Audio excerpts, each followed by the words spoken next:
In this video we're going to be replacing the fuel filter on this Audi A6. This is the 2-litre diesel model and the filter is located on the right hand side of the vehicle, just here. So we have to remove this part of the underbody cover, and to do that there are a couple of trim clips and then a series of 10mm nuts. So we're going to go ahead and remove that first. With that cover out of the way, you can see we have our fuel filter in here, and there's a little cover holding it in. There are two studs through that cover. One of them has no nut on it. It's not missing, it just is located through the underbody shield. So this one here is a 10mm. I'm going to remove that. And then we can fold this down and pull it out. There are two tabs.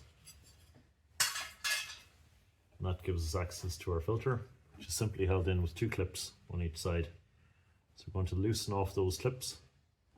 Actually, first of all, we can see there's an arrow showing the flow direction towards the engine of the car. We need to make sure and put our new filter on in the same direction. I'm going to remove the two clips, or loosen the two clips, and slide them back.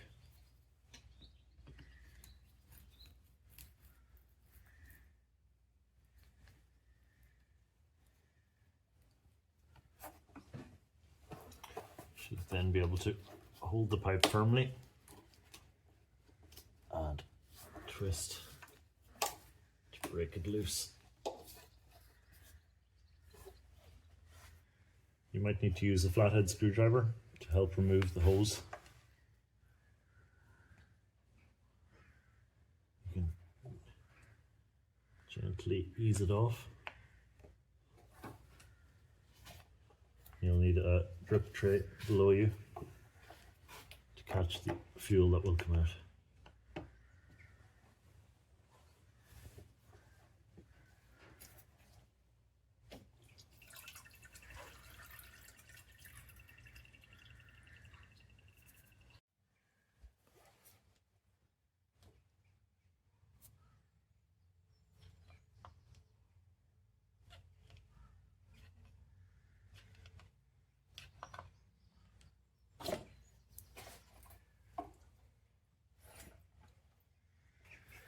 Here we have the new filter. It's a Bosch replacement, and we can see the flow direction here. The inlet and outlet are different sizes anyway. The inlet pipe is a 9mm and the outlet is 11mm. So we're just going to push that into place there. Same this side. And then we can tighten up our two Jubilee clamps.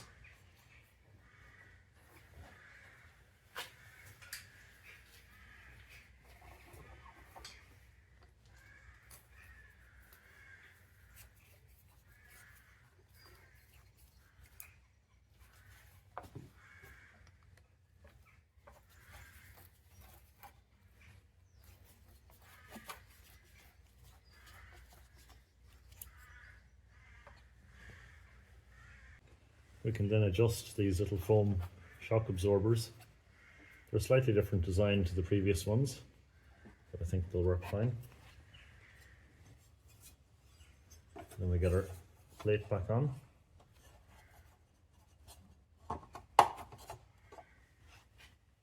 And secure it with our 10mm nut.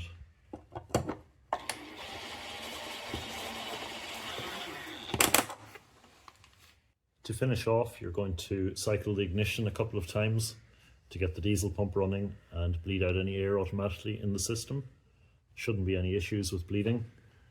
And then once you've checked that there are no leaks out of the filter or connections, you can put the cover back on underneath.